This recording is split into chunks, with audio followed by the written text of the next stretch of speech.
And you can be done. So, and this is what I never like to hear. This is why I decided to send you an email. Ready? It's because I never like to hear when someone says, well, maybe it's just because I'm right?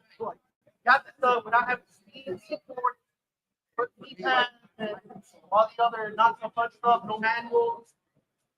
I challenge you guys to go to yourself. All right, we are live right here from NADA New Orleans 2025. Hey, we got a treat for you guys today. We've got Brett, our COO, our producer. He is setting us up. We're going to have Frank Knox. We're going to have Jason Rice. We're going to be talking about some inventory solutions in terms of acquisition. But more importantly, we're going to put Frank on the hot seat. And Frank is going to be right here in just a moment. We're going to be talking about exactly some things that he is seeing out there in the market, some great partners that everybody could jump out there with and look at different ways to source inventory. Some best practices, some things that we've been seeing, some things that Frank has saw. We are so excited to be able to take this from here in New Orleans with Jason Rice, with Frank Knox. Super, super excited for it. So, folks, give us just 1 second. We're going to be live with Frank, with Jason. We're going to have them seated down here. Give us just 2 minutes because we got some great stuff we're going to share you on the screen as well. So, Brett, hang tight 1 second. We're going to get the screen up. And we're going to go from here.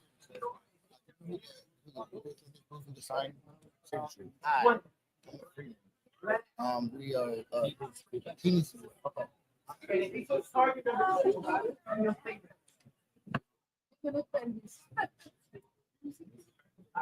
Jaguar Land Rover dealers calling me to kiss up after. He used 22. Might be a high I thought it was done, but we're still working on that. There we go. Everybody kiss up. Every step in here is going to be, every step along the way is going to have to be scanned to make sure they're picking the right part. This one here is actually in the back will pass through. So you are.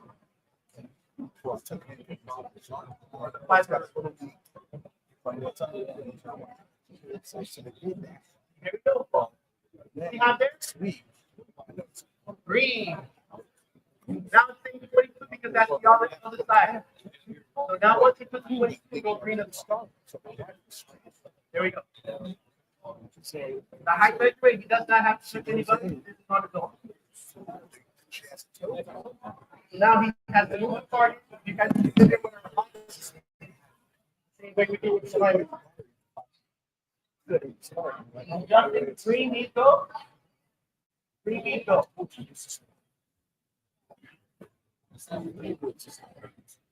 Green. Good. What do they tell you? There you go. All right, so go. I will take the cloud. So let's play with the colors here, right? So, of course, he's called. 3 minutes. It's 30. All right, so Brett, if you would, let Jason's computer on the stage. Basically, $114 in what? 3 minutes. Take two, let's do the next calibration. So round camera calibration. It's actually my favorite because it's the most profitable one. So we're going to go ahead and start this process. This, can we see the OEM on this? Oh yeah, target click for 6 hours. There's 6 people. 6 hours. That's a whole workday for a second. Good to go. No, they're going to work at 6 hours. 100 steps. All right. Do you think a technician is going to have 100 Is this yours? No. This is mine. Pretty sure that's yours. That was mine. All right, guys. I don't know who's that. We're live or what? You are live. We are I live. can hear you. And this guy over here, too. Nah, yeah. All right. So we got to be loud. This mic? Oh, okay. So I can use this one. Okay. Oh, so people walking by can hear us. All right. Test. How we doing, Frank? All right, let's go. Good, man. How are you? You buying any cars, Frank? What next? We're buying a few cars, but right now is probably the most difficult time to buy cars. Why, is it the taxes and stuff? Tax season, it's ramping up, and dealers are not moving fast enough with the season right now. Like You dealers mean are- moving their inventory fast enough, like selling enough to justify buying? I would say moving their inventory is part of it, but moving their thought process is the next part of it. Think the election and inauguration and all that had anything to do with it? It's hard to say because I look at it and I would say with consumer sentiment, the way that it is, all the signs are pointing to a robust season, right? Yeah. But I think there's still dealers that are hesitant to actually go out there on a limb because they've been burned before back in 2022, maybe. Well, here's the thing. I would say I don't think the dealers are reluctant. I think the consumers are still reluctant. The shopper indexes that we track is low comparably to last year. Our dealers, on average, and we got hundreds all over the country, and some of the biggest ones out there, and Big Group is averaging right about a 42% 2-week sell rate. What that means is right now they're averaging selling about 84% of their inventory. So they haven't had a boom yet. The tax season might drive that boom, but I think they're still sitting on their hands from last year with interest rates, not knowing, regardless where you are politically, because of the election year, we didn't know if we're going this direction or that direction. Do I save up and stock up money? Do I cut expenses? That's right. Everybody. So customers were doing that, which then led dealers to do that, which then led everybody doing that, just kind of sitting on their hands. So I think we need that tax season. I think so. And, I think there's a big part of this that dealers, some dealers, not all, but some dealers don't have a very solid plan in place to go into the season and to go in beyond the season, to be honest with you. Yeah. And so what you're seeing is like, when you think about what's out there, like I keep hearing like, hey, there's some inventory out there. I'm seeing that there's inventory. Well, it's the type of inventory that's out there. There's a lot of rental cars out there. There's a lot of, the high mileage stuff is out there. There's a lot of Nissan products, Stellantis product out there. But when it comes down to that car that you really, really want, that's the one that becomes a challenge to go and find. Yeah. That's going to be trade-ins and private party acquisitions. You have to, well, yeah, you have to have a diversified, plan to go out and source inventory. There's no one size fits all at this point, and I think that's what we've gotten in the habit of. When things get really rough, I can go find that inventory at this one channel, whether it's Manheim, whether it's a rental list, whatever the case may be. And right now things are rough, but you're going to have to go and find that inventory on any number of channels to make it work for you. Yeah. So what problem are you solving? What channel are you covering for dealers? Obviously you can't work the service drive, maybe you can, but what channels do you know?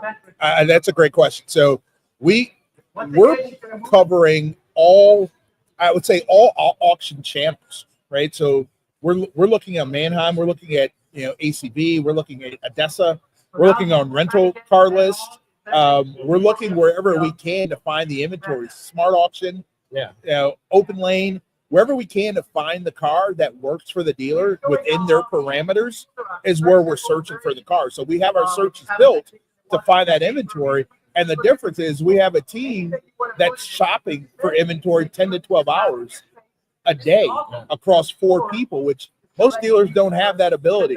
They don't have a true acquisition team to go and find the inventory. But that's also, it's one thing to be on there bidding and everything else, but it's the whole transportation and arbitration and you're taking care of that too, right? Yeah. So Unique Auto Sourcing, we're going to take care of everything from start to finish. We're going to help you build a buy plan. Then we're going to go out and we're going to find the inventory that fits your parameters. Once we found the inventory, we'll work to get it transported for you. And then from there, if there's an arbitration, we're going to handle that. So it's taken a lot of stuff off of the dealer's plate to allow them to really build that direct from consumer program, which is what everybody's chasing right now. right? So that's the piece. But none of that really matters if you don't have a strategic way of determining what it is that you actually need. So some of the dealers that I work with that are on Lot Walk, that's where that tool is so valuable for those dealers, because they don't have to sit and try to come up with a buy list. Yeah.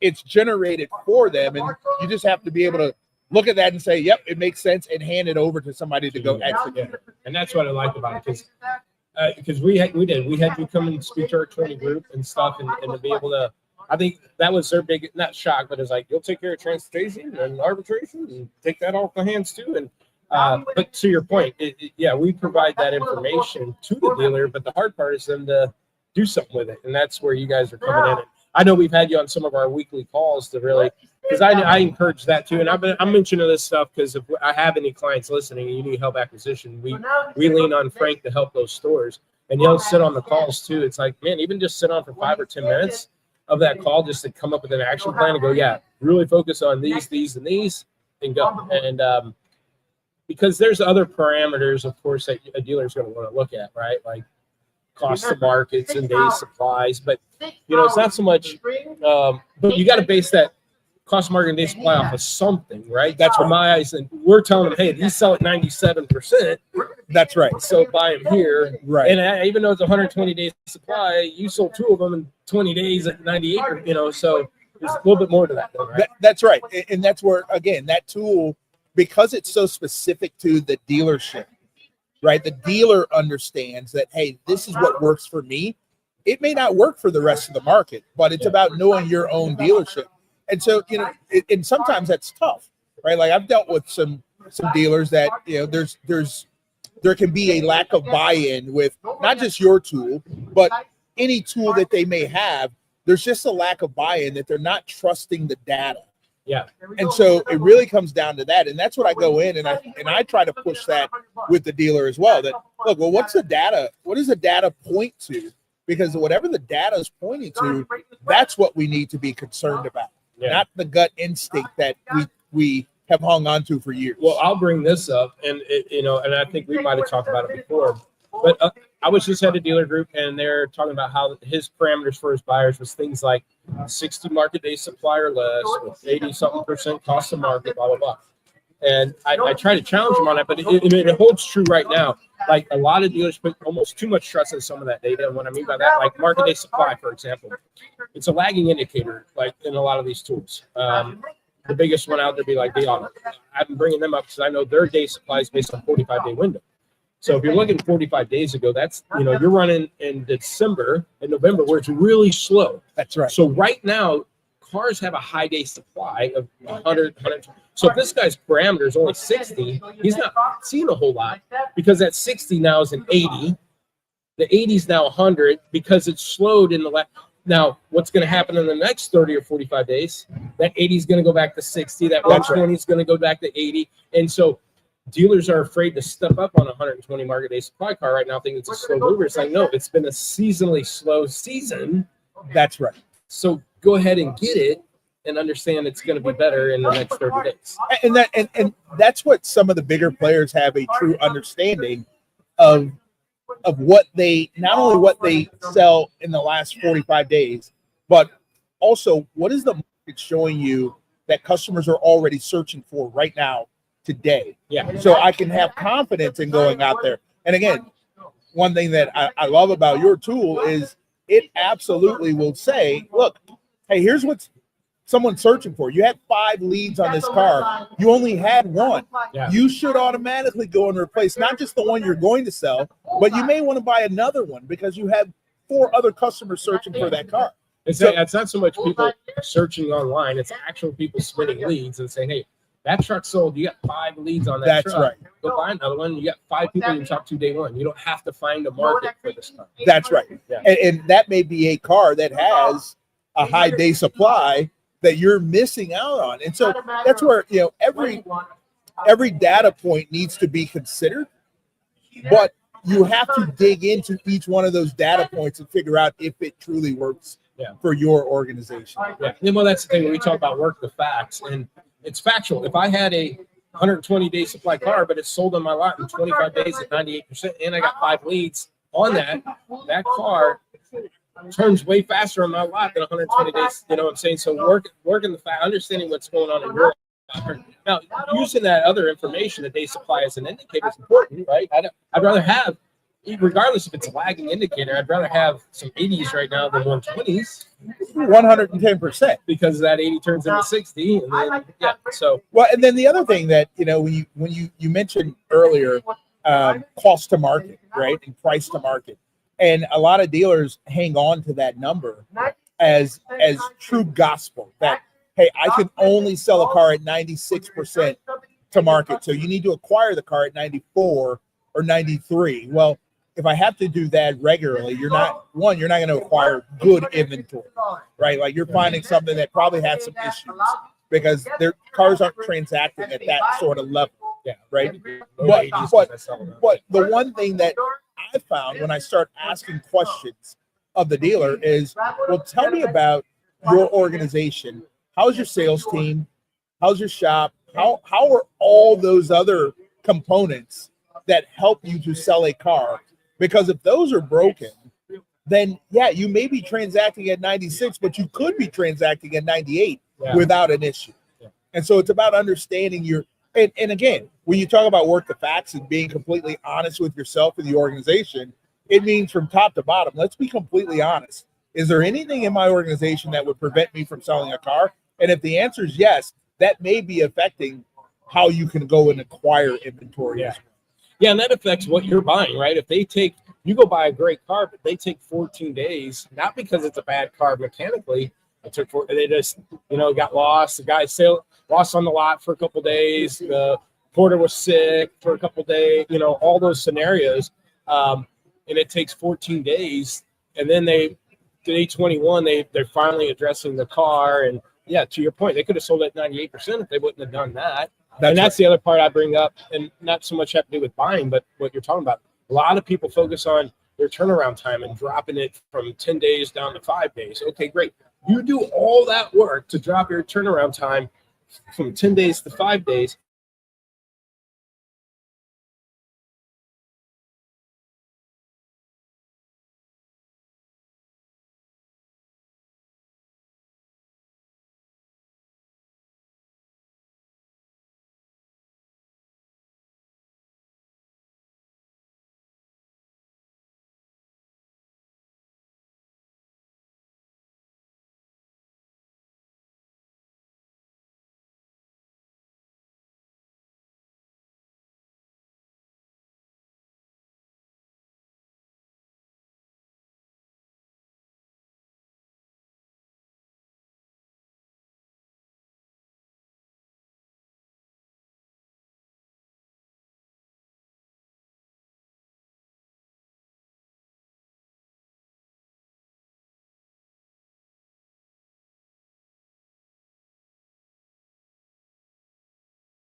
They're getting no. So to wrap it up, if you're a dealer, or what would you tell a dealer? Okay, hey guys, I'm here to help you buy cars. If I'm going to sit down and come up with a game plan for you, what's that game plan right now? So you are meeting. I need you as a buyer. What do you need from me as a dealer?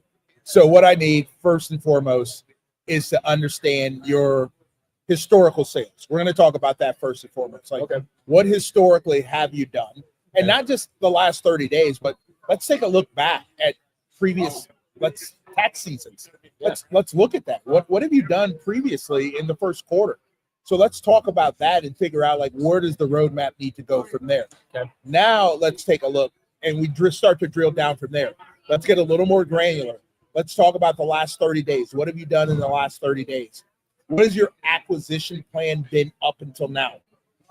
Did we have a good strategy? Did we have a good plan, or did we just kind of guess at it? Great.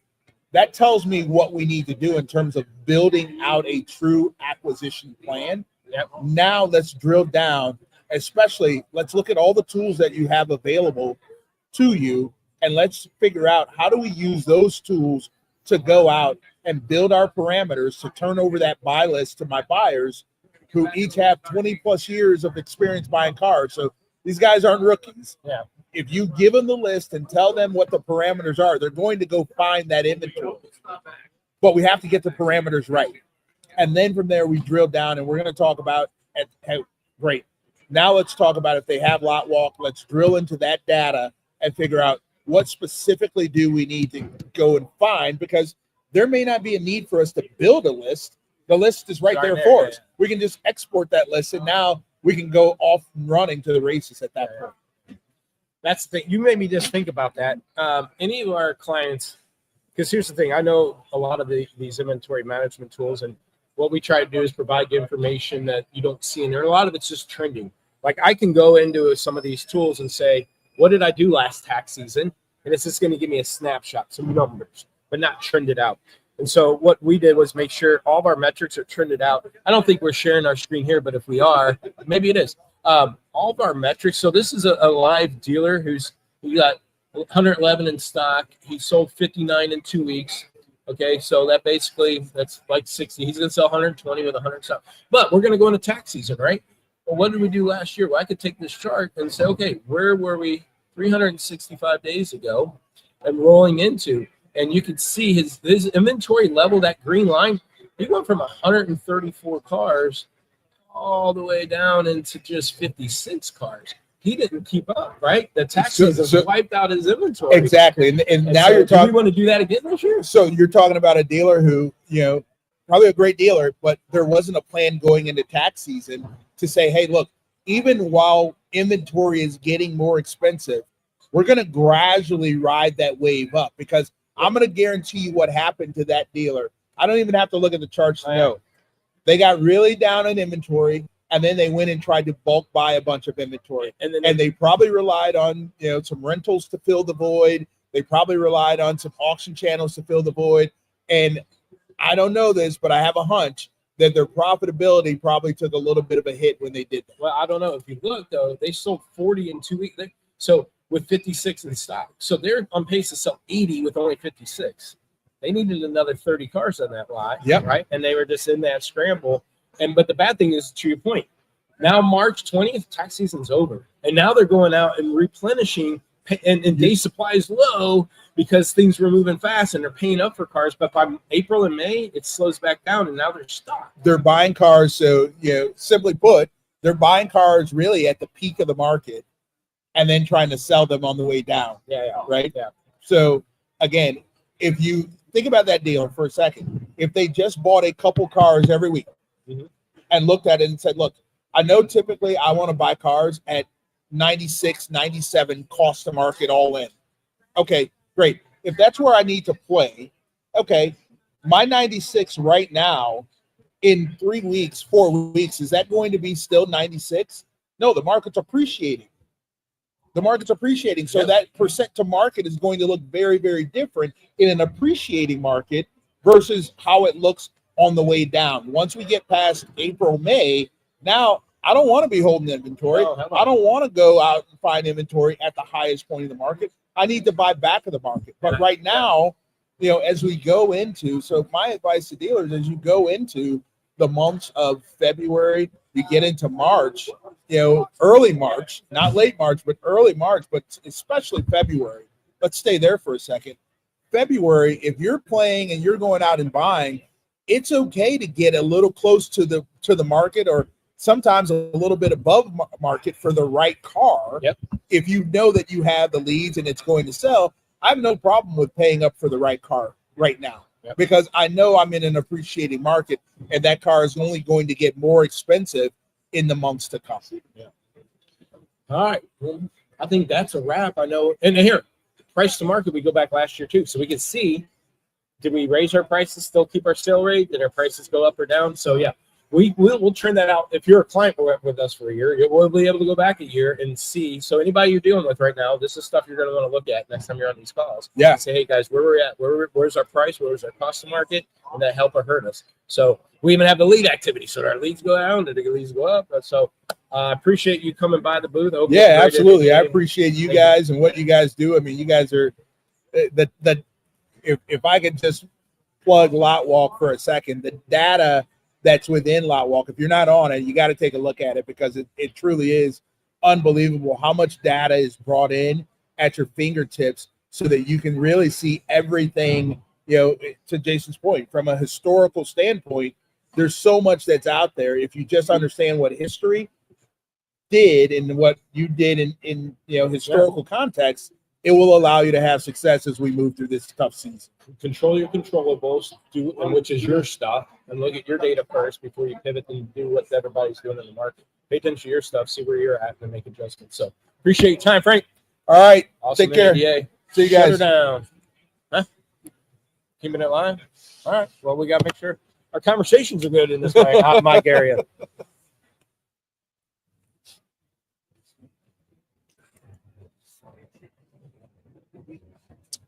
Gotta get over to ACV. I appreciate it, guys. No problem. What's the next person? Is it Herring Gear?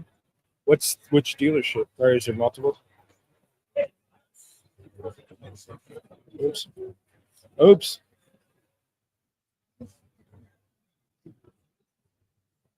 I don't know why I'm not just typing it in.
We got Steve here. He has a bunch of questions, and so if it's live, people can hear or not. Let's go through it. So, you said pricing for just the tool. In your book.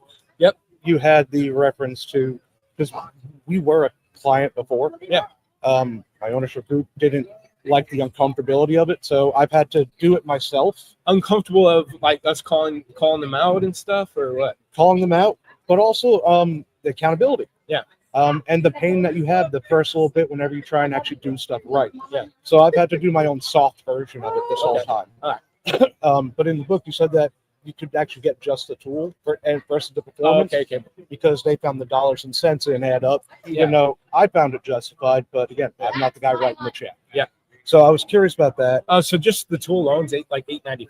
Okay. Okay. We do a 10% discount if it's a group, so like $7.95. We're a 5-store group now. Yeah. So that, and we'll still once a month touch base. It's not like we leave you hanging. It's just what we found was a lot of, if there wasn't that accountability partner, like I said, but somebody like you that's already doing it manually and you'd love just to do it and you've used it, then yeah. Because like that's why my biggest pushback, the one you need cars to generate leads.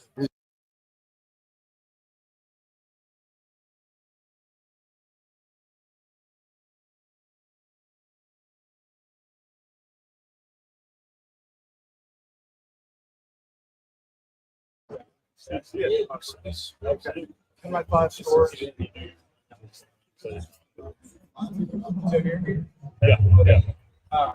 you have the stock, I guess, I'll plug the job. Yeah. No. 450 stock, so 260. You know, if I break down my store, I store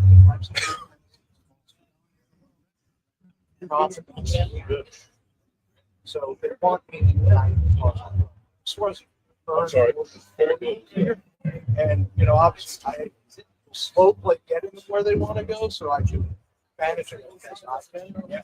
But I found a way to overcome that pushback, especially on how big the craft increase. Yeah. I mean, this increase is so obviously.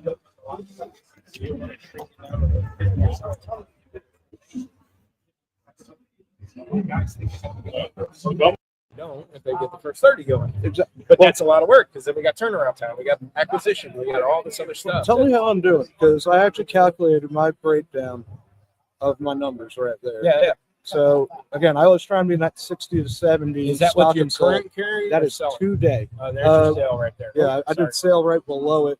Yeah. And they're mirrored.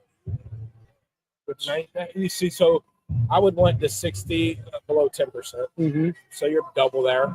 So my bleed through is that 40. It's really the 40 to 49 is my I would bleed. put another 5 to 10% in the 0 to 30 and another 5 to 10% in that middle bucket. And then that will cut off the bleeding on the 60 plus. Okay. So no. But yeah, I'd love for you to go back in. We got these hot seats, so you can get them on the calendar. These hot seats too, and lock it in. We'll come and do a hot seat with Jason. So basically, what we're doing is like Harringer's here. I'm going to pull up his account, and we're just going to go live and go through shit. So, but we can do it without being a client. We gotta even just go do a lot more. Pull up your website. Let's look at your photos. So Say We'll when. get you on the we'll get you on count. we can lock this. Listen, I made this whole trip just to be. Oh, that's awesome, man. I appreciate that. That's awesome. Hello.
Oh, I got some other.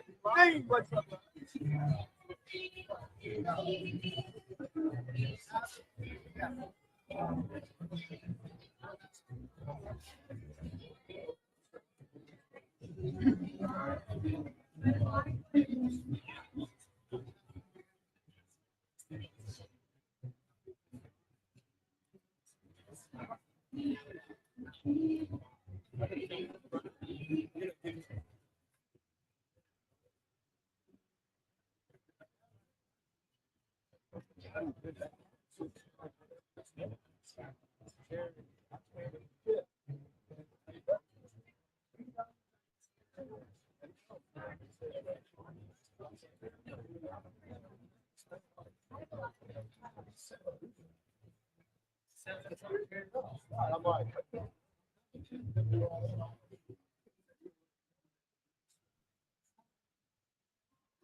Primary pull, so like south of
yeah, all the circuits.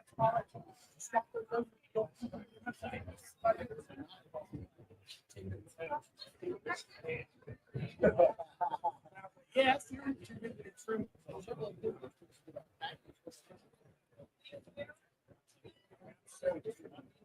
Check the spot.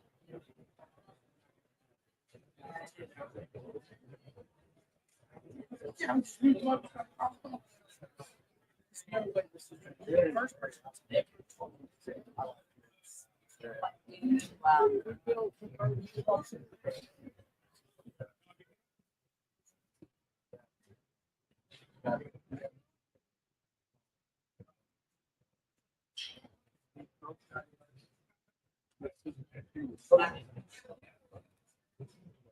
In his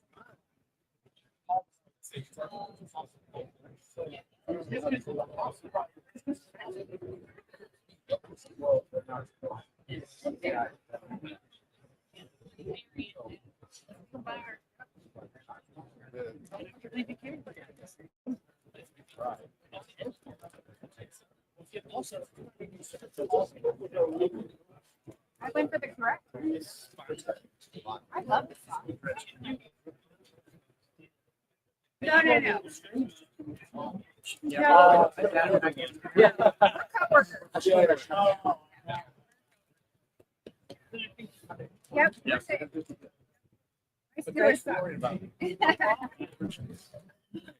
How we doing? How we doing? Good up with you, man. Yeah. Glad you're here. Getting a little drive, huh? Yeah. 13 hours.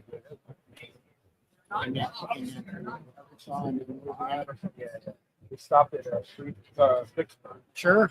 61. Yeah. 61 was the better route to go ahead. That's probably the best route to come. The roads were good all the way until we got to town. Once you got in the city, it was chunky. Yeah, Warren and I usually takes 2 hours and 20 minutes. Because we had to go like back.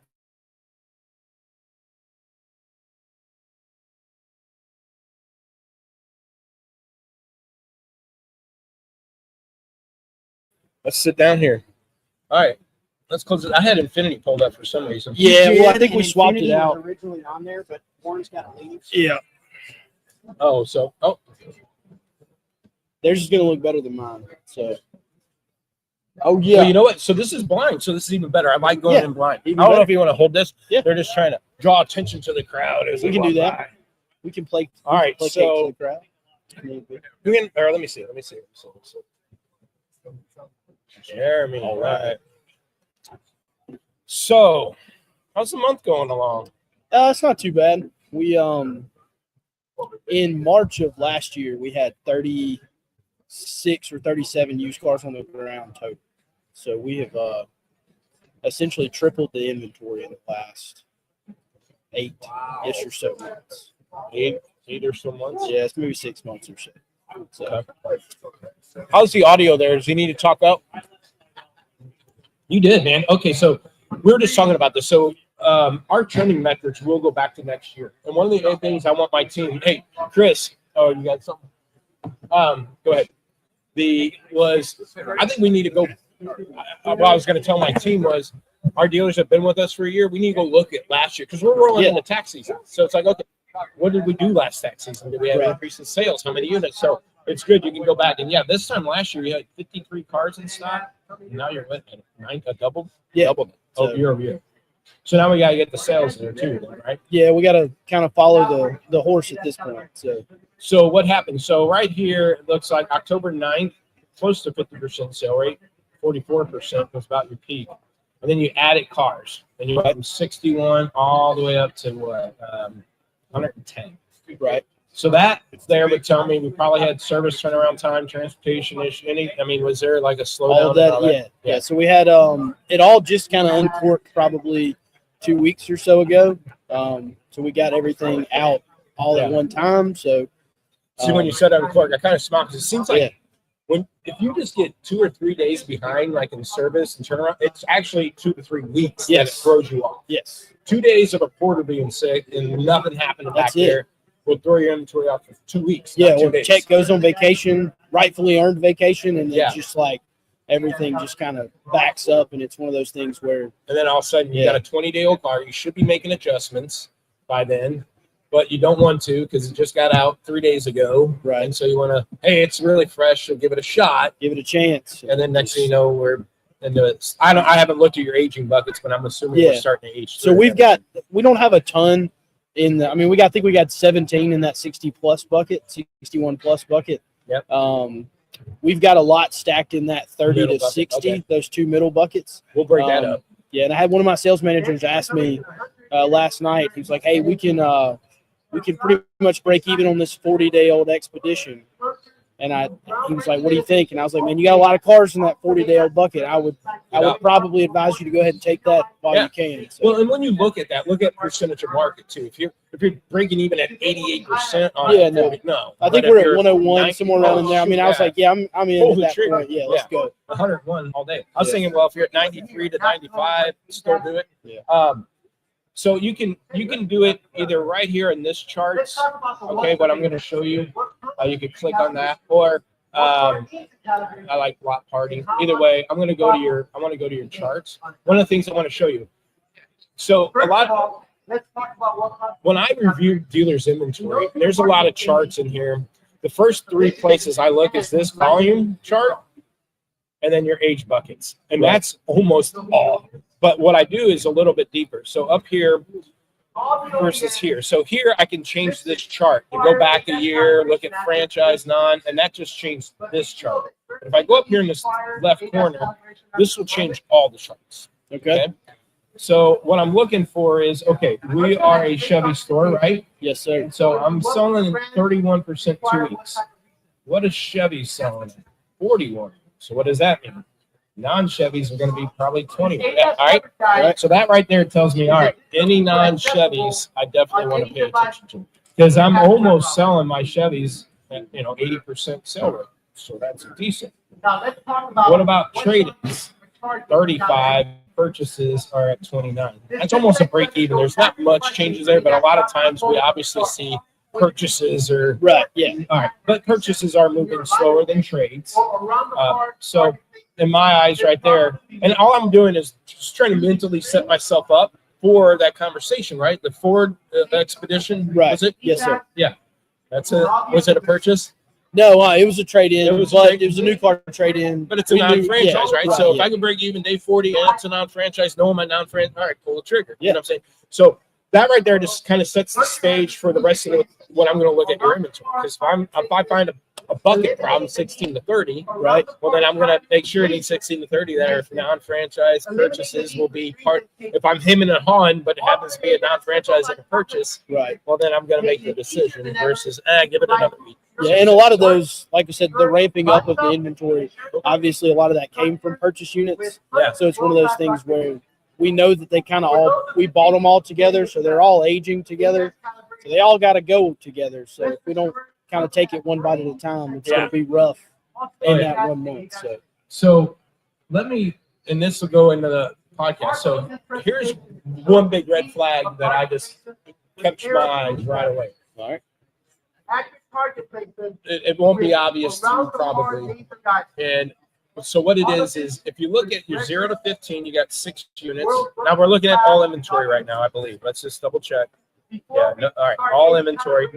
You got 6 units, 0 to 15, and the biggest chunk is 34 in that bucket. Right. Well, that right there would be a big red flag, right? So we see that happening. It's this dark green line going from end of the year 16 units, now 34. Okay, so that's what I call bleed through. These 0 to 15, these light green ones up here led through to the dark green ones right here a week later. All right. Here's the biggest thing. So it's the lead percentages. So what we look at is last 60 days of active leads.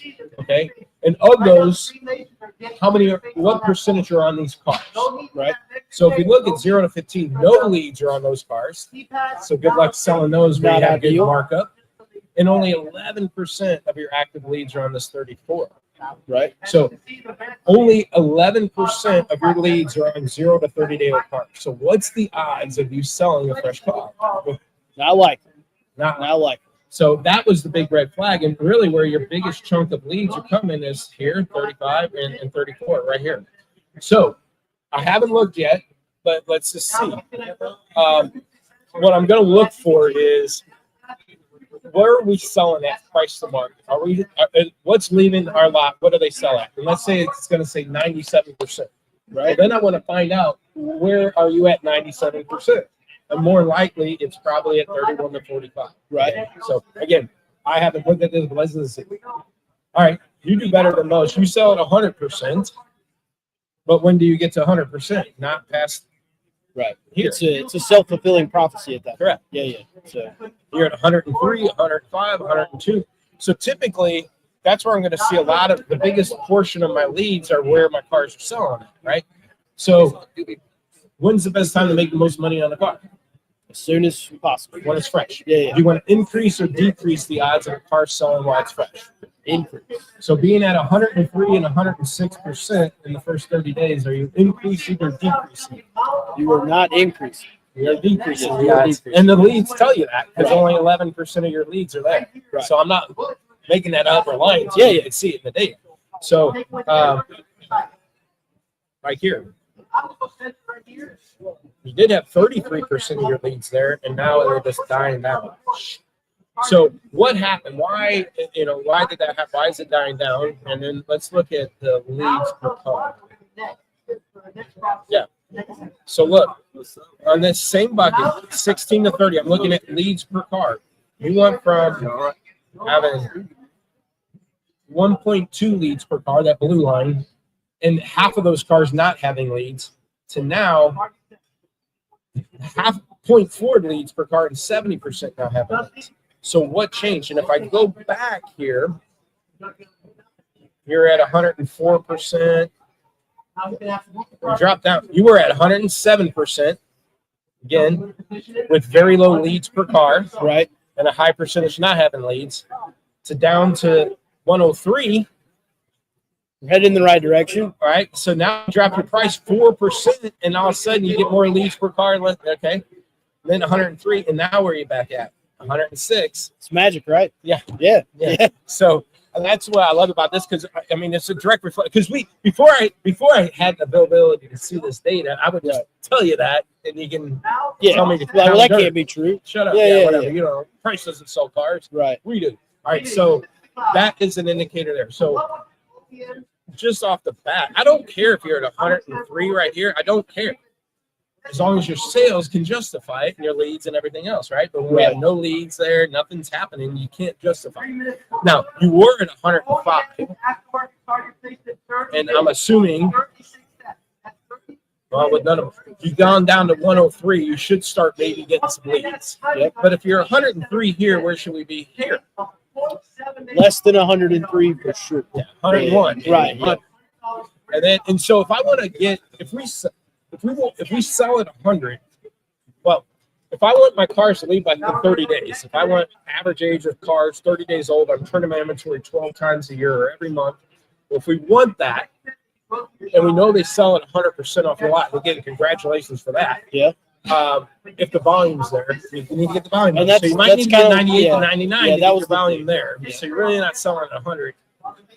But let's just say if you do sell at 100, we don't want to get to 100 at day 30 because it's going to take another 7 to 10 days for it to sell. So you want to be at 100 by day 20 and give it 10 days to get off your. So if I put it at 100% of market by day 20, that gives me 10 days to get off of it, get some leads, get an appointment, get it sold. So my point being is I don't want to be at 100 here. Well, you could be at, you really, if you want to be 102 here, 103, that would be probably 100 here. What that means, not every car's at 100. I'm going to have some 97s, and I'm going to have some 102s still, right? So that lifted Chevy truck's going to be at 102, but that Trex with rental rocket with too many miles should be at 97, right? At 17 years old. So I would be 103, 100, 98, 96, 93. So I think the rest of this is lined up, and it's lined up because that's where your leads are. Right. So I just need to push everything up. This 102 should be up there, and the 97 should be up there. I need to push everything up. But so that's where I would be. So why are we at 105 on these cars? And what are they? You got the Accord at 111. It's probably throwing things off. Yeah, so that why lifted are we truck. there? The Accord makes no sense. The lifted truck bottom left is at Well, hold on now. 114. To be fair, the Accord has had 2 leads, and 2 of them came in since the last price change. Right. So, yeah, we should be at 111 maybe, but if I'm too high priced, why do I got leads? Okay. So really the question comes down to is how are we following up with the leads? So we got two 13-day leads that we haven't contacted in 11 days. Right. And So- we've been with Jeremy does all of our performance reviews. We have some type of issue reporting from our CRM to you guys. Which CRM is it? We're with Focus Reynolds. Okay, yeah. And some of it's user error. Some of it's user error in terms of we're not completing the task properly, and some of it I think is a reporting error. So you can see our 2-day contact gap is I think it's 93 to 95% all the time. Okay. So we could talk about that after this and just see what we could do to tighten that up a bit for you. But definitely, if you got either way, you got leads on the car. Right. We know that for sure. Now, here's the thing. On our predictor, and this is basically showing, hey, what do our cars leave our lot for? Well, your Honda Accords, you sold 3 of them in the last 60 days, and they left your lot at 98%. Right. All right. So that's 3 of them. It's not just one. And you happen to sell this exact year, make and model at 93%. So again, how or why can we justify being at 111, percent? I would say you can justify it by having 2 leads on it, and you have some switch opportunities possibly. These were hybrids. Is this a hybrid? No. You might be able to take somebody from a hybrid, but maybe not. But you do have lead opportunities. Definitely make sure those are followed up with. Right. But if not, but here's the other problem with these leads. It's been 2 weeks since you had them. Right. So for some reason that spiked interest 2 weeks ago. But so here's the problem with this. So you're at 111%. Now we have all this going against it. Now what this is a scoring system. Out of 100, this car scores a 41. And what we're looking at is your historical, it's 22 metrics and saying, how does this car perform on your lot? What does it look like? Well, one, we haven't changed the price in 20 days. Right. Red flag. It's a high average investment, only by a couple $100, but my average investment is 26. This is 26.3. not bad there. But we're 15 units heavy in 2023s. So our late models, which to me are very risky because you're dealing with, shoot, I can lease this for probably $350 a month. Right. What's my payment on a, was we at 28 grand car, Yeah. right? More than 350 Yeah. most of the time. Yeah. Yeah. So you're dealing with late models that I can lease for cheaper than my payment on this car. So now that you're 15 units heavy on 2023s, you're 2 units heavy on intermediate cars. They're not moving on your lot right now. You're 8 units heavy on prices around 25 to 30 grand. It's in an age bucket. You're not selling up. You haven't had a lead in 7 days, right? It's not converting on cars. We have 2 leads. We haven't so this car has a lot going against it, right? So so the hard part is, okay, if I'm going to make an adjustment on the price, am I going to 97%? Be tough to jump from 111 to 97. Exactly. So this is where I always say, so this is where you're at least 2 to 3 weeks off on this car. What I mean by that, if you want it to be 111 day 1, go ahead. But day 5, day 7, at least go to 103 or 105 or something. So like, it doesn't tie in all the views and like, price market. yeah, I mean, I would probably move this to 27 grand instead of 28 grand. I might move it $1,000 right now, but that's still going to probably put you at 103, 101. If we had your V-Auto, we can open it and see what it does. But my guess, you drop that $1,000, it's going to Power dealer in conjunction. 101, 102. That puts you more in line. I'd hate for you to drop a price by $1,000. But the fact that we haven't touched it since the 3rd, right? So what should have happened is I should have dropped it 500 on day 5, dropped another 500 day 10.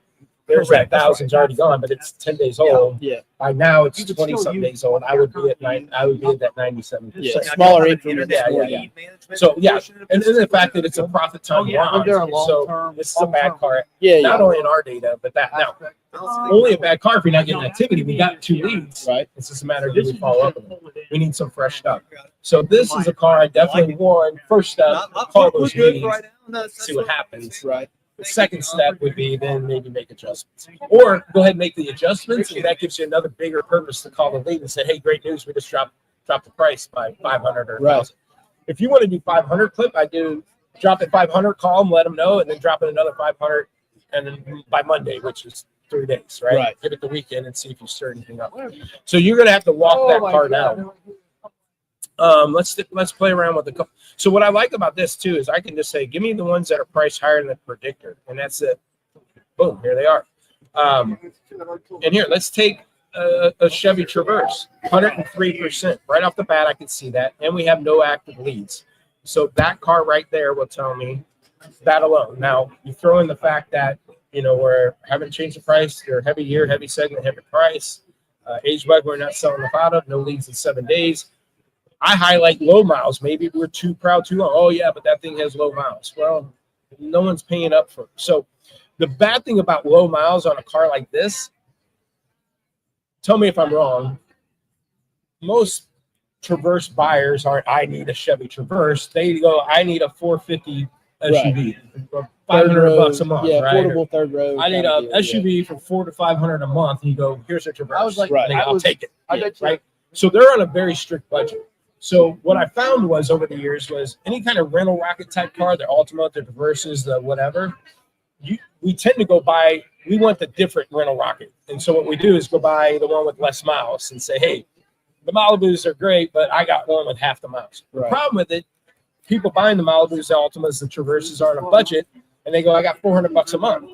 And so I can only afford the average mile one because I don't have the extra $25 a month to buy your miles. Right. We're going to ask more because we have less miles, but the buyer goes, I don't have any more. It's not a determining factor. They're going to go, what's this have 36,000 miles for 2020?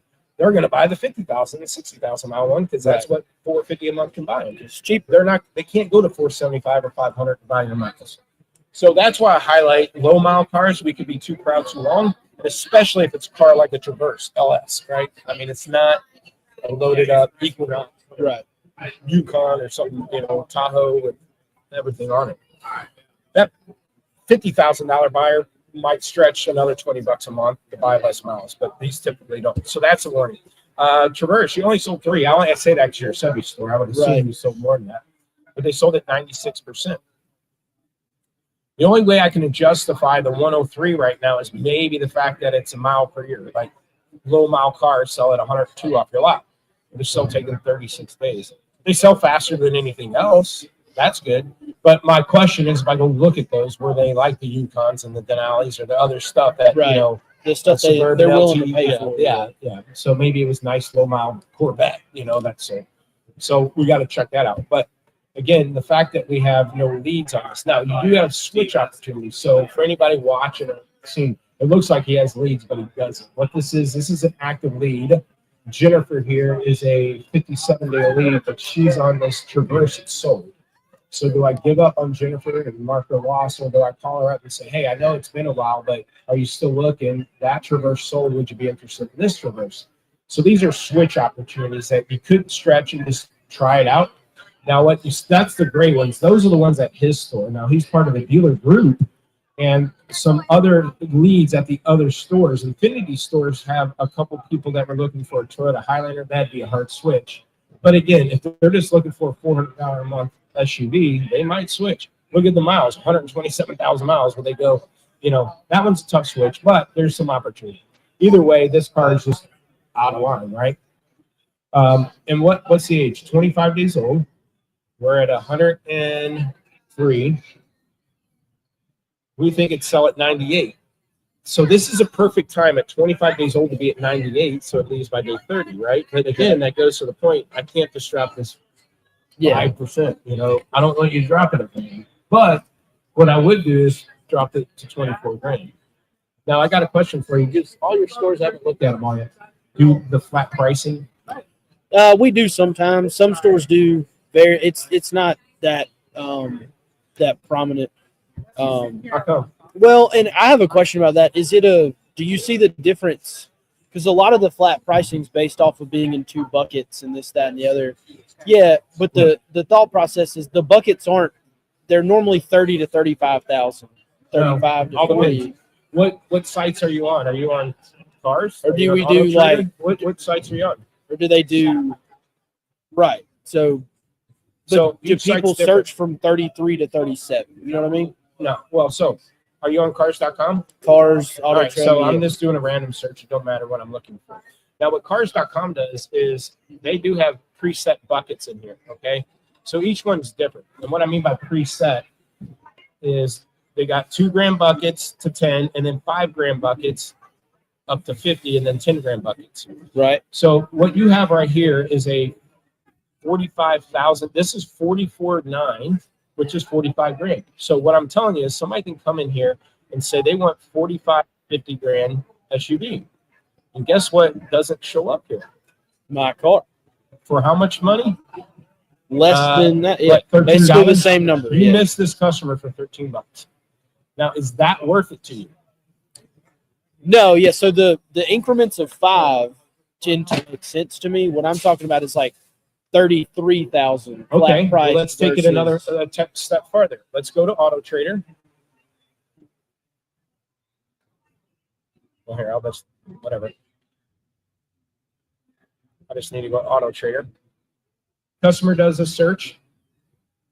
Okay. And Car Gurus is the same. They do a dialing system. But look what Auto Trader does, okay? They allow a customer to type in whatever they want here. Now, how many people probably do a little bit research on their payment and interest and everything else? The majority. All right, so some people say I want a $500 car payment, right? Right. So let's go to auto car payment calculator. All right, we'll go to here. All right, now let's just say monthly payment. I want $500 a month. So my number's talking about $500 a month. 60 months, and I hit calculate. Loan amount 26.5. Whatever the number is, right? They're going to go in here and figure that out. They might kick out 33 grand. Okay, I want $600 car payment, 33 grand. Right. What are you going to go? Auto Trader allows me to type in To whatever put in I the want. specific number. All right, Yeah. I want to spend 30 to 33,000 or whatever like that. You see what I'm saying? Right. We don't know. Customers are going to go, I want $400 a month. You know what that is? 22 grand. Right. How many people want a $400 car right? So 22 grand works great on Auto Trader because somebody's going to say, I want 22 grand max. Right. And now my car shows up, okay, or minimum or maximum, okay? Now that doesn't work as well on cars.com because they do 20 and 25, Right. okay? But that's fine. So I get major exposure over here. So if I'm hitting a price bucket like 22 grand on Auto Trader, I don't need a spot like that car because it's naturally getting probably traffic. But as soon as I go, so 22 works great here, but 20 works better on both.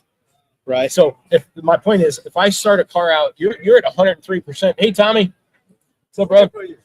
We're doing a little hot seat. So Good to see you, sir. We'll come back. Take a look. Yeah, sure. So 22 grand day one, 102%. Right. All right. So what's the next move? I'm going to go to 21.5, to 21, to 20,005, to 20. Yeah. So now I got 22 grand. I'm getting a lot of activity on Auto Trader, but I'm 103, so I might not get a lot of leads. But I'm going to walk that down. Eventually, if it gets to 20, I get activity both on Cars.com and Auto Trader because that's a popular bucket. So Right. I'm using those, or like Cars.com. 22 might not work here, but when I go to 21.5, I drop at 500. What works in there, it says reduced. And so now I got, even though I'm at 21.5, right? So it don't matter if I'm at 21.5 or 21.492. But what we also found, and I've gotten from Knox and Auto Trader, this was years ago, but they gave me a sheet of thousands of price points people were entering in. It was a whole month of June, and I got every people typing in $142,500. I mean, something crazy.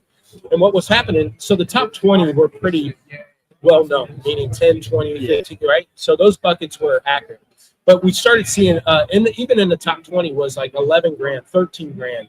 And I'm like, who's searching for 13 grand? But what I realized was it's probably that 12 grand shopper stretching to 13. Yeah. All right. So just past the top 20, though, we're running into 12 fives, 15 fives, the same thing. I'm like, who's doing 15.5? It's a 15 grand shopper, maybe stretch to 15.5, thinking they'll negotiate you down. Right. Right. So you just don't know what they're going to shop for. But if somebody entered at 15.5, I wouldn't want to lose that opportunity. Right. Now, back when I first stumbled across all this and really first promoted it, it worked better on these sites. And what I mean by that, back then, all these sites sorted the inventory default high to low pricing. So when I was at 50 grand and the rest were at 49.9, I ultimately came to the top. Right. So it's like a free spotlight. Nowadays they don't do that anymore. They sort it by all their algorithms, like reviews and photo counts and closeness, relevance, and all that stuff like that. And fair and good deal. So it's a little bit trickier now, but still, people are on a budget. They're going to say I want 30 to 35 grand. I do not want to miss that search for $13. No, you know what I'm saying? I just don't. It's not worth it to me, regardless of how I fall in the filter. Yeah, we've got some guys that we've tried it. I mean, some, not a ton. It's just a tough thing to get people out of the habit of that. 23,977 or whatever the number is. It sounds better to us, but it doesn't actually work in the market. Well, the other thing I argue about it, it's called psychological pricing. The reason why 29.9 a car, 29,995 is I want them to psychologically round down. Right. Why does McDonald's say $4.99? Yeah. They want you to think you get a burger for $4. So if you're a negotiating store, the customer sees your car at $29.9. What are they thinking number wise? Yeah, that 990. Yeah, that 995. So your first pencil, they're going, oh, that's a high price. You're like, well, what price are you think? I'm thinking 29 grand. Now, could I literally go to them and go, where the hell did you come up with that number from? Yeah. You're not going to win that argument. I psychologically set you up. Yeah. So now we're penciling. We're going back and forth. The battle's on. I'm thinking 29. You're at 32 after my dock fee and everything else, right? So I don't know. I like doing flat pricing because if I did, that customer did come to me and say, I show them a high price. Oh, that's too high. Well, what were you thinking? Well, I see cheaper ones out there. Oh, you mean the guy at $29,995? If I match his deal, can I earn your business? If I drop it $5, right? Well, no, I was thinking 29. Where? I did not give you any indication that 29's a number. So, anyways, it's funny. Brian Kramer at Cars.com, they were doing a study on Facebook Marketplace, and he was saying people like the odd numbers. But I said my argument on there was, and he couldn't answer it. I need to ask him more. It's like, yeah, but how many of those Facebook Marketplace people actually filter searches? I'm on Facebook. I'm just sorting, right? I'm just scrolling, right? So yes, $39,995 is a more appealing number. $39,995 works if they see or hear the number, right? So what I mean by that is back in the day we did radio, right? F-150 starting at $39,995. They hear it and go, oh, I can get a truck for 39 grand. It worked. If they go to the newspaper, open up the news, oh, I can get a truck for 39, or randomly search $39.95 makes more sense. It's a more appealing number. I get it. But do they search that way anymore? Newspaper, radio? No. They go to the internet, and if they're on a budget, they're going to say 40 to 45 grand, and they don't see $39,995, so it don't make sense. So it's not as appealing because they don't get to see it. Right. Now, with that flat price, the only bucket there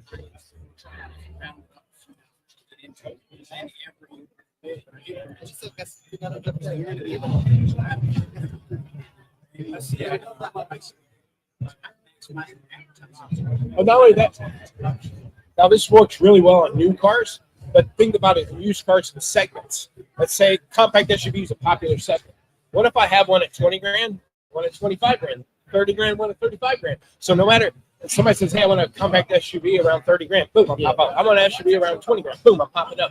And I say it works good on new cars because let's say you have a Chevy store, the Silverados, right? Well, if I can flat price, I got a new Silverado at 40 grand, a new Silverado at 45, a new Silverado 55, and 50. Every time somebody's looking for a Silverado, bam, one of mine's popping up. And I got one in every price point, right? All roads lead back to us. Yeah, exactly.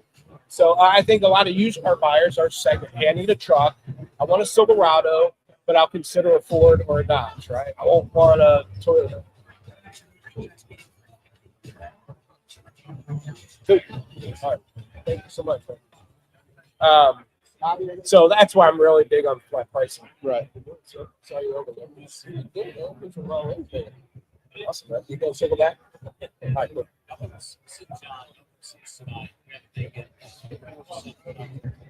Okay. All right, perfect. So anyways, I would have this car 45 grand. And then this is the other thing, we move in $500 clips. So 45, I'm going to go 44.5. And that's about what you're going to need to get a 2% adjustment. Go from 100% down to 90. But here's what it's going to get less right now with tax season. But what you probably saw over the last month or two was you were at 100%, but the market moved and it turned you to 103. Yeah. That's why your bucket, you go from 103 to 105. Right. Because you're not touching these cars and the market moved and you were at 103, the market moved. So my point is that I have $100. You go from 100 grand, 100% of market turned into 102. You drop at 500, it just puts you right back at 100%. Yeah, you're not moving. You're not moving. Right. And 100% didn't work for 2 weeks then, so why is it going to work now? Right. So you almost have to go more. That's what you're finding on these cars. Is you're going to have to move more than you want if you're a week or two behind. To really affect the percentage that you are at that point. And you're saying you're a week or two behind because you had a few days of somebody in service and turnaround, all that just jammed you up, right? And that just you can't let the activity of other people dictate the process you're going to do on your used cars. Right. The process it should be the process.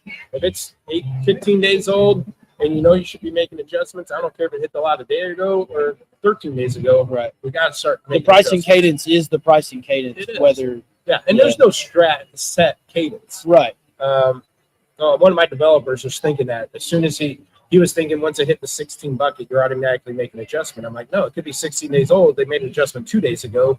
They might not touch it for another. Right. Like I'm on Lasco. I got a Ford dealer. I'm on call on Wednesday. We'll adjust the price, and then we'll put a note in to go back on Monday to hit it. Hey, let's move it here, or don't touch it. Let's wait through the weekend and then hit it on Monday. And it might only be a 5-day window. Or we'll pull up a car that they did yesterday, and we're going, hold on a second, and we hit it again because it's like, man, we made a bad decision yesterday. Let's not double down on that. You know? Yeah. So I just think ultimately, if you just keep it in top,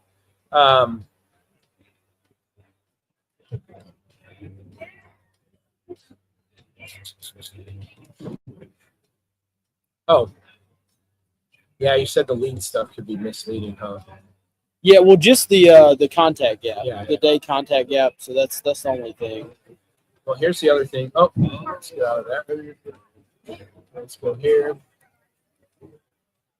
So 52% of your active leads are on these cars. A good chunk of them, 54, are on older cars. and you see the markup. So that's the other thing to keep an eye on. So a lead is an activity. We get a lead, we're going to call, email, or text, right? We're going to do an activity. So if 54% of your leads are on older cars with making less money, 54% of your activity is on older cars making less money. And only 11% of your activity on cars where there's a lot of marketing. So we need to change that, right? So and 48% of your customers are on cars no longer in stock. So one thing I want to point out is the lower this number is, the better you're operating. So our dealers that are turning their inventory fast and are aggressive, we're going to get 4 or 5 leads on a car, and it sells at 4 leads left. So they got a lot more leads on cars that are sold because they're moving so fast. Right. So when I see a higher percentage here, 52%, another dealer I was just talking to is at 64%. So I'm saying it's like your inventory's not moving. Yeah, you've got no margin for error at that point. You Yeah, got to capitalize every lead that you get because you don't have more than 1 lead per car. Yeah. So the lower that number is, the faster that inventory is moving, because it's at 30%. Right. That means 70% of my leads are on cars that are sold. Right. So drive that number down. But 2, we need to increase the amount of leads up here. I mean, somewhat good news that you have on this cars with no leads. Well, hopefully. Well, one of them has switch opportunities at least, but this is a tricky one too. It's a Ridgeline. Yeah, Ridgelines. I think we do actually have, because our switch leads, like you said, they're all Tacomas. Yeah, you're not getting somebody off of Tacoma. Yeah, that's. I don't know how many people are getting off anything to go to Ridgeline. Yeah, Ridgeline's no offense. No, not at all. My father-in-law. It's like a Baja or something. Yeah, I mean, this ain't Subaru buyers. Yeah. But none of these have switches either, man. So that would be the biggest thing I'd point out too. I think the majority of those are trade-ins, which would be the only positive aspect of that. Yeah. Like I said, we've essentially doubled the inventory in the last 3 or 4 months and tripled it based off of March of last year. So we kind of slowed down a little bit in terms of auction purchases. We're really trying to focus on getting the percentage of trade-ins to about that 40% range. I think we stay in the low 30s. Okay. I'd really like to see it in that 40% range. Yeah. But that's a tough thing to do. Well, when you log in, the first thing we wanted to do to make it easy for you is a lot walk. So if you get in here, I would say you do a physical lot walk every day, right? And Yep. All right. So I would say do a virtual one. So what we've done is I'm hoping this stuff will take you 15, 20 minutes, maybe 30. But here, the first 5 things to look at would be, okay, which cars need photos? Meaning this says less than 9 photos. So these cars right here have less than 9 photos, which is weird. Because see the one, I know what's going on. We need to change your thing. We're defaulting our view to that on Auto Trader. See how Auto Trader only has 5 photos, where the rest of the sites have more. And so we reworked our Auto Trader contract because we were stocking significantly less used cars. Yeah. And I think they're just not pushing the Put all photos. the Yeah, photos. because they're so there. either fix that, or we can point it to cars.com or something that has a more accurate photo count. Right. So don't worry about that. But no leads, no switches. This is what I get to. You have 17 cars here that you have no ability to sell as far as any kind of market exposure. And what I mean by that is you have no active leads and nobody to switch and say, hey, that one sold. What about this one? So these cars here are going to cost you money one way or the other. Well, unless you get it up and say, hey, come look at this expedition, right? If you get it up, you can put somebody on. Is that this expedition you're talking about? That's the one. Yeah. So you got a lead and put up. And last night. Yeah. So hold the trigger. But so you did that. But can we do that for 17 cars? And what I mean by that's going to cost you money. If you have no leads, you have no switches, you're either going to have to spiff the car to get salesmen to get excited and talk to people about it. You're going to have to drop the price just to get some leads, or spend marketing dollars. If you don't want to drop the price, we'll put some marketing dollars or spiff on it to get some exposure. So these 17, and you need to be looking at these every day. You should know what cars are just dead in the water right now. Right. These be ones, hey guys, you got anybody coming in looking for a car, put them on the Sentra. They're coming in looking for a truck, put them on a minivan, put them on it, right? Higher than predictor. Now, what we did here is, we say, hey, it should sell at 49 days at 99%. I was talking about earlier, you want to get to this 99% sooner than later. You don't want to wait to day 49. So higher than predictor. See how this is 46 days old? It's not higher. It's not older than. It's what we did here is say, okay, if the day's 49 days, let's go back 7. Say, okay, by day 42, if it's higher than the predicted higher price. So basically, I'm telling you, these cars need to be moved so they can get off the lot before they should. No leads in 7 days. We saw that on that other car, right? You had leads, but they're 13-day old. You haven't had any leads for 2 weeks now, so that's not a good thing. So I did this because a lot of guys, I'm not worried about that car. I got 5 leads. Well, hold on a second. The newest lead, 13 days old. Right. You haven't had one in 2 weeks. So we did that. And then this top 5. So what this is your top 5 biggest issues. You're 16 to 30, you're not selling enough auto. 23s, you're not selling Toyotas, you're not selling enough auto. 31 to 40. So what this is, and I'll show you here, is we used to make you go here to see all your issues, right? And you got a lot of them. Intermediate cars, you're heavy by 2 units. Hyundai's heavy by 3 units. Instead of, if you just really kind of focus on your top 5, it'll clear out a lot of these cars. Because I guarantee you, in 2023s, you go work those cars, a lot of them will be your Hyundais, right? That policy. They overlap. Yeah. So by the time you work through your top 5, you probably got through your Buicks and your 20 to 25,000. So instead of you weeding through all of these, okay, what we did was on your lot walk, check these here. No photos, no leads, no switches, higher than predictor, no leads in 7 days. Go to your top 5 and go, okay, 16 to 30, 2023s, your Toyotas, and 31. Start working through these, okay? And if you take 15 to 30 minutes doing that each morning, don't worry about our charts, all that. That's stuff for our weekly meeting. But we'll dig deeper in that weekly meeting. You can get to know the charts. It's great, and I prefer you to too, but a lot of guys, man, this a lot. No, I try not to make them. Same with your internet team. If you covered all that, have them work through these 5 issues. Here's the leads where the car's still in stock. We haven't called in 2 days. Here's the ones that are in stock, haven't called since the last price change. Make model switches. Try to take them from one F-150 to the other F-150. Right. But also, they can do the top 5. Have them work the leads on the 2023s. Have them work the leads on the Toyotas. And this gets to the point where I don't care if it's a 16-day-old lead or a 3-day-old lead. I want to call these leads every day to get this sale rate back in. And that's what we're trying to get them to understand from a sales perspective. Yeah. It's not a CRM, but it kind of is. Yeah. It's got all the meat and potatoes of a CRM. Like it can help you. But you can't go into Reynolds and say, give me my leads on my 31 to 45 day old cars. It gives you all the stuff you want from the CRM without all the stuff that you're just not paying attention to anyway. Cool. Well, I appreciate your time. Thanks for being a guinea pig here, but hopefully we got some takeaways. Sure. And I hope I wasn't too harsh. No, you're good. You're good. Perfect. That'll work. Thank you. All right. Good to see you. Good to see you too, my friend. Actually, I don't know if you remember talking to me on. I called you on the way home from NCM. My flight got canceled. I got your number from Reggie. Oh yeah. That's right. And I was for the Autoplex. I was like, hey, they were looking at the whole thing, and I was like, I think Reggie knows this guy. I was like, I called him. I called and I got a ticket. Like while I was like, I gotta get off the phone. I was like, hey, we're getting pulled over. I gotta go. It was somewhere in the middle of like random Arkansas. So, that's how we got them together. Oh, I appreciate that, buddy. We love it. You get socks or hats or anything? We got stuff in the other. We got swag. Oh, we got some over here too. So basically, we're just putting it out books. We're looking like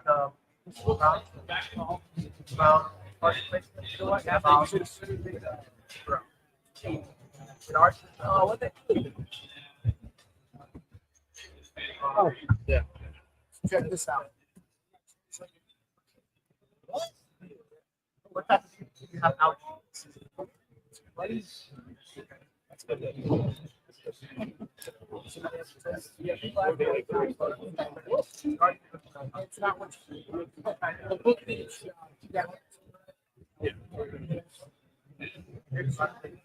It's good to see you, my friend. I love it.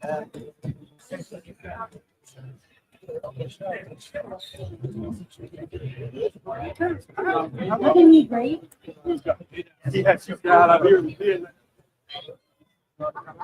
Yes, perfect. This is a functional.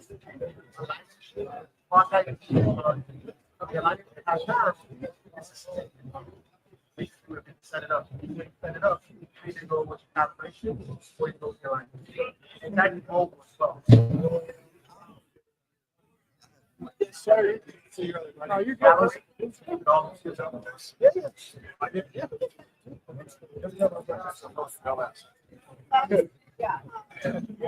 right, we're gonna do a little demonstration here, Sarah. As you see here, now, it's all Yeah, for sure. Anytime I see you guys, there's always good stuff. Hey, Brett. I want to shoot this. Yeah, well, the good thing is, I mean, a lot of times it's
can tell enough. Okay. Out would be this way, Michael. So, This way. if anybody's watching at all, Well, or that took us right to the you are right out not to a the door. client That will help at you. this time, you guys, do you really have over 500 used cars, or is that a group? That's our group. Okay. Can I do by location down here on the left?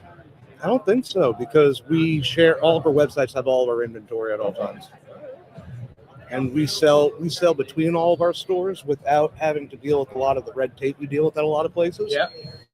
They're free flowing.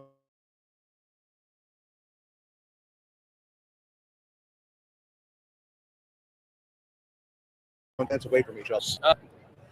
Well, I have 3 Ford dealerships in the group and 1 Chevy. So that's hard to tell, then, huh?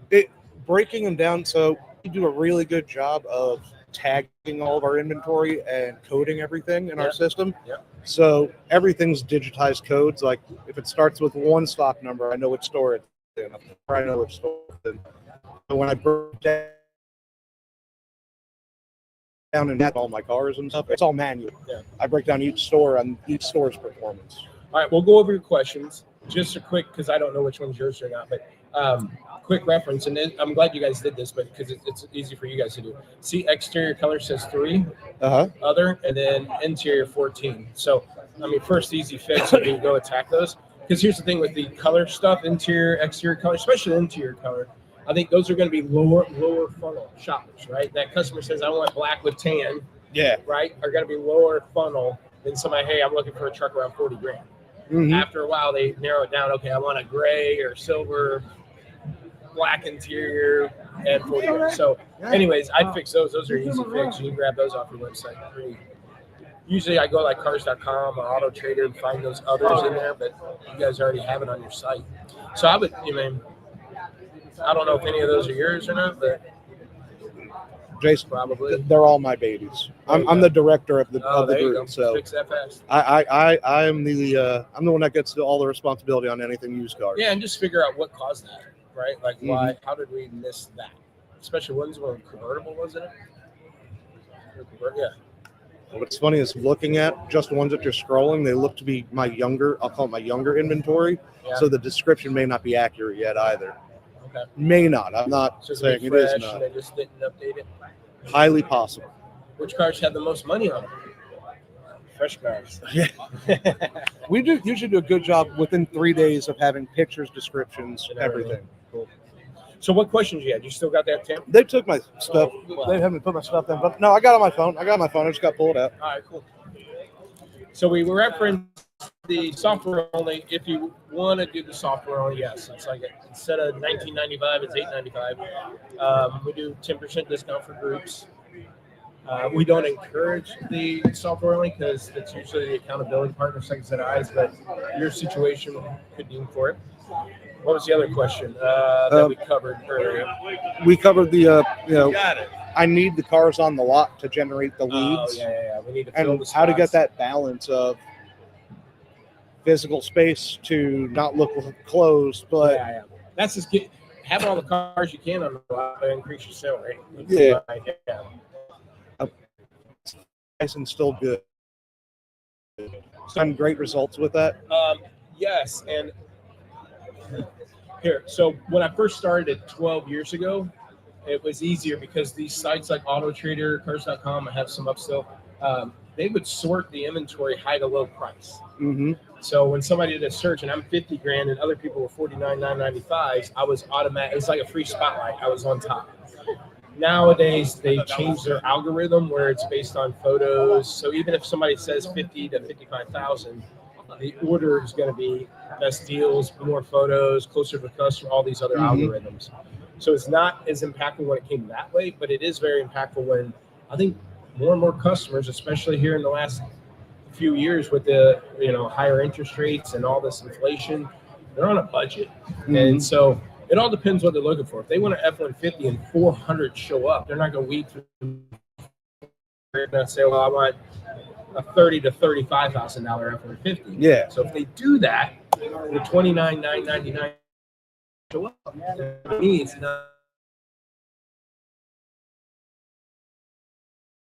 the risk just for that. Still,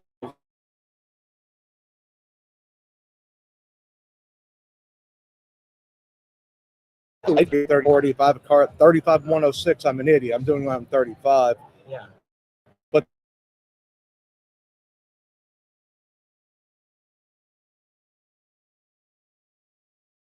Okay. It could be that. Hey, Brett, my battery's going low on this. I don't know if I need it anyways, but oh, it's inside the bus. Yeah, the charger. If we can plug it in. So yeah, here's the thing. Well, the other thing I pointed out to somebody earlier. How many people do you think come to a payment calculator? probably more now than they did. Yeah.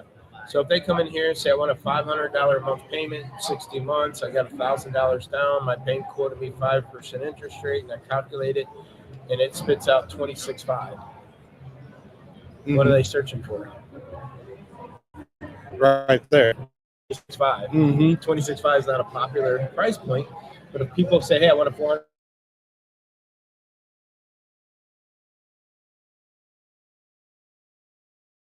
Everybody. Okay, that is a right.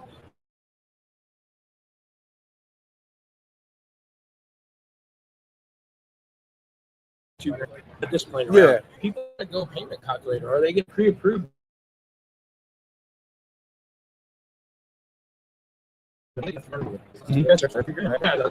So, anyways, you just don't know how people are searching. So, because the other.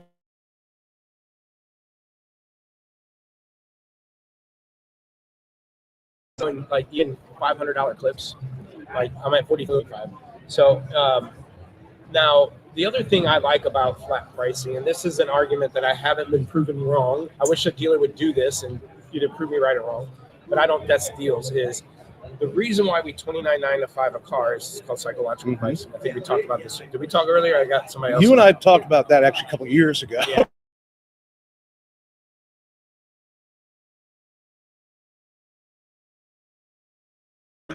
See, so I put a car $29,995 to make them round down mentally, psychological pricing, saying they're going to think 29, Mm-hmm. right?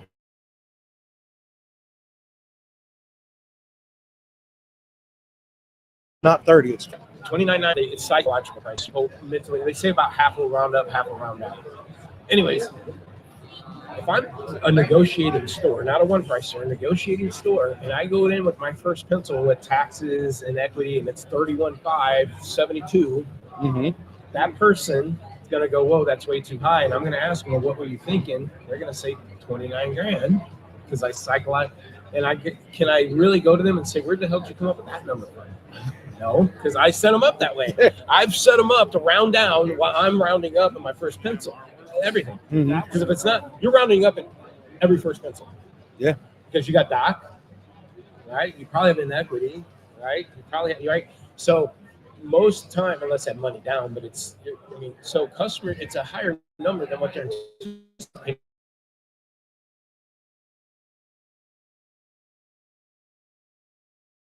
So if I put it 30 grand, say, well, where are you coming up with your number from?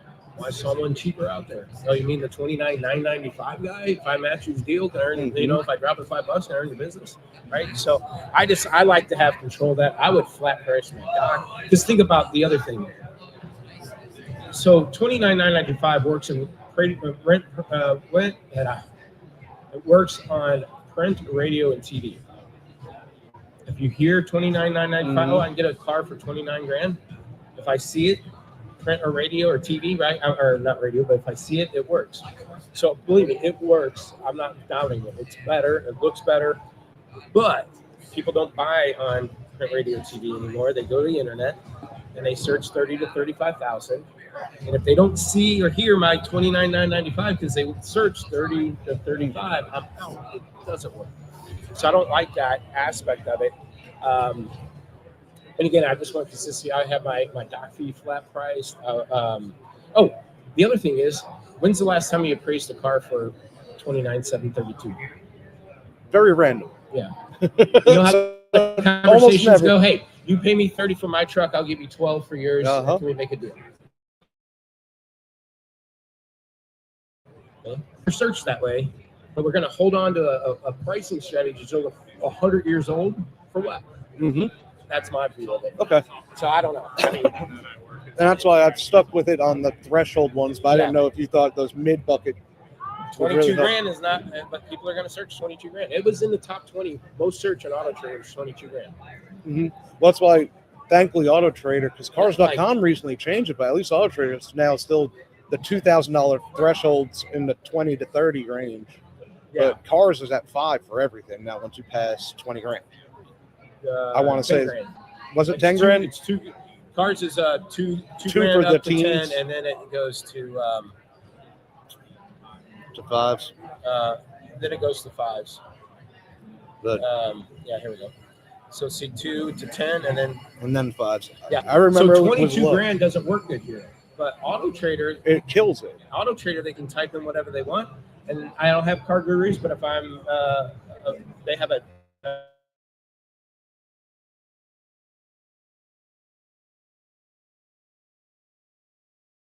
I scroll $1,000. There's no 22.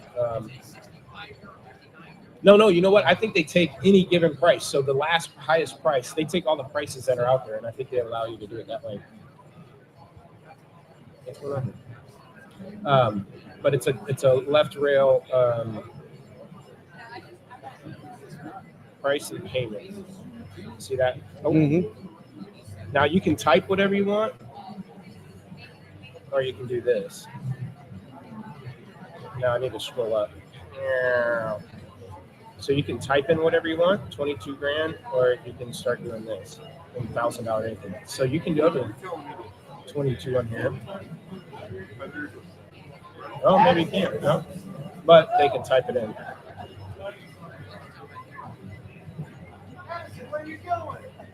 Oh, there we go.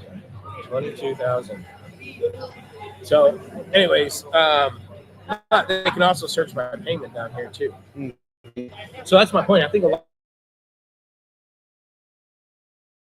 person, and it could be 33 to 36. Yeah. We don't know, right? And here's the other thing. We started in the, so I got a list from Auto Trader at one point in time for the whole month of June.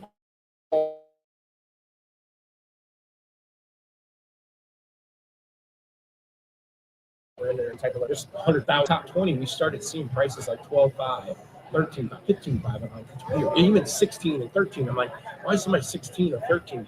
That's a weird number. But I thought it was, my thoughting process was, I think it's that 15 grand shopper looking up to 16, or the 12 grand shopper looking up to 12.5 to see. They figure they'll negotiate down, even though they only have 12. Okay, I know when I bought, I did the same thing. Yeah. So my point is, even though 22 is weird, and then 22.5 might be weirder, it might be that $400 car payment at 22 grand goes to 22.5 just to figure they can negotiate, or 23 just to negotiate down to 22, or because they're going to put a grand down. Yeah. Right. So they could be a 22 grand shopper. It's going to put a grand down. So we got to look at 20.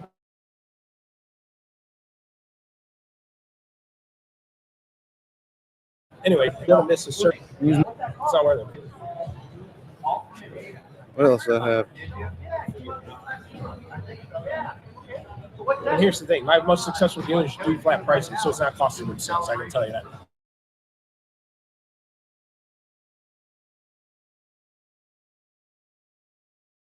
And I still is working. I just want to, you reference a few times to look at your historical price and cost to market. How do you pull up your historic, like if I'm looking at my current inventory in Viata, and I'm looking at X stock number, how can I see its old price to market? Or is it just following it daily type thing? Okay, so we track that, but if you don't have us, to be fair, is the NBR part, you have the tabs down the bottom that say historical and like scatter block and so forth like that. So you can do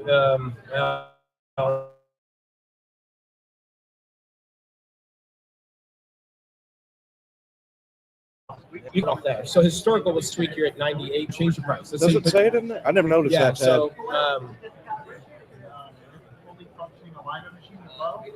so I can't tell my PM that because I used to work there. I never noticed that. Let me go back. So we need another liner.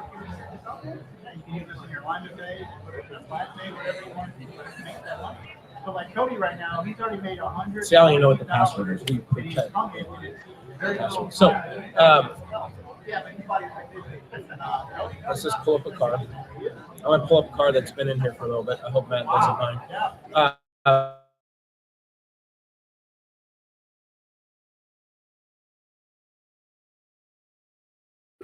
Slow, but all right, are slow. All right, so here's a 66-day-old car. So that's going to be.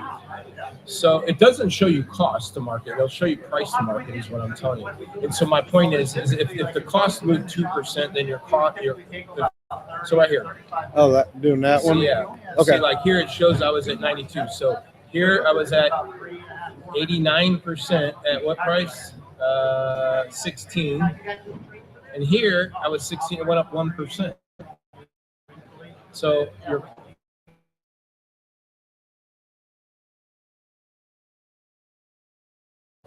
question, but 35%, and now it's 87%. So you just lost 2%. Mm-hmm. So now your cost to market just went up 2%. Right? So that would tell me just a couple days ago this cost to market.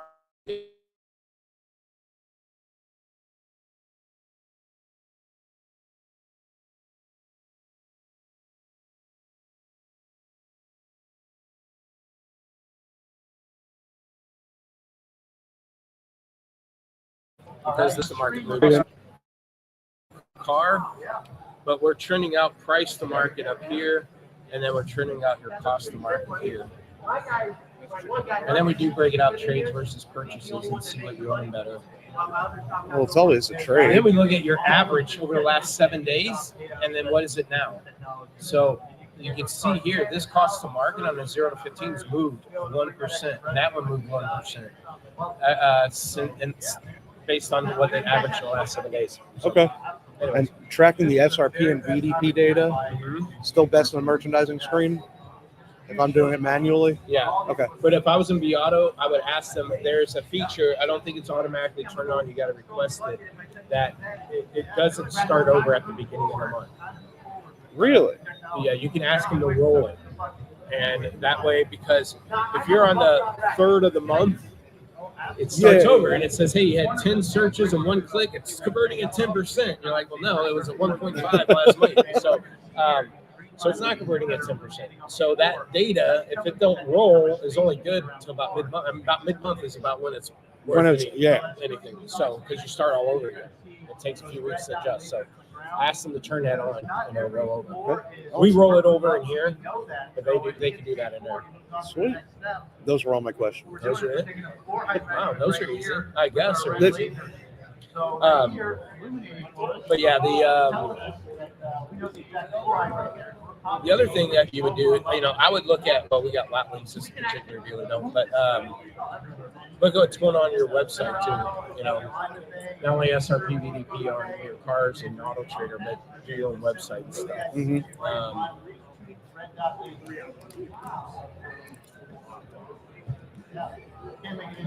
Like here, we can see we have a partnership with Lot Links. It's free for our clients. If they give them access to Google Analytics, I can see how many direct, organic, search engine marketing, how many total leads. I divide that by how old the car is. They give me how many clicks per day. And then I try to compare it to the store average. And that way I can not only see, again, it's not converting on Auto Trader, but even on my own website, it's underperforming. Now, it's trended up in the last couple of days here.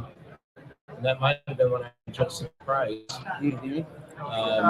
Let me see. Last price change. On the 15th. So when did it go? Yeah, right around the 20.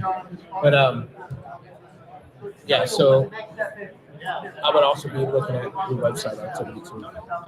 When they say convention center, I knew what. Yeah, no problem. And here, even on our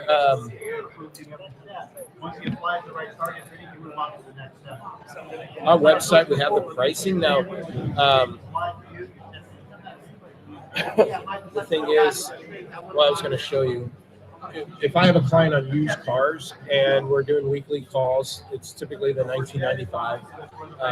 See right here, if they sign up 6 months, and then new cars. See how it says 895. So what I was doing there was saying, all right, we're already doing a weekly call on used. Let's just do data only on new for 895, and then we can take half our call.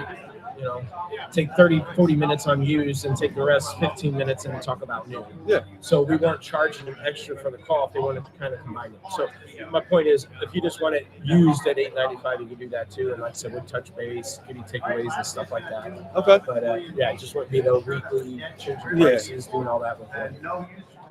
Cool. That's awesome. Yes. All right. Well, with that, we'll wrap up the hot seat. I don't know if it's still live. We gotta probably mute it. Thank you, man. Thank you, Jason. All right. Oh, I got it.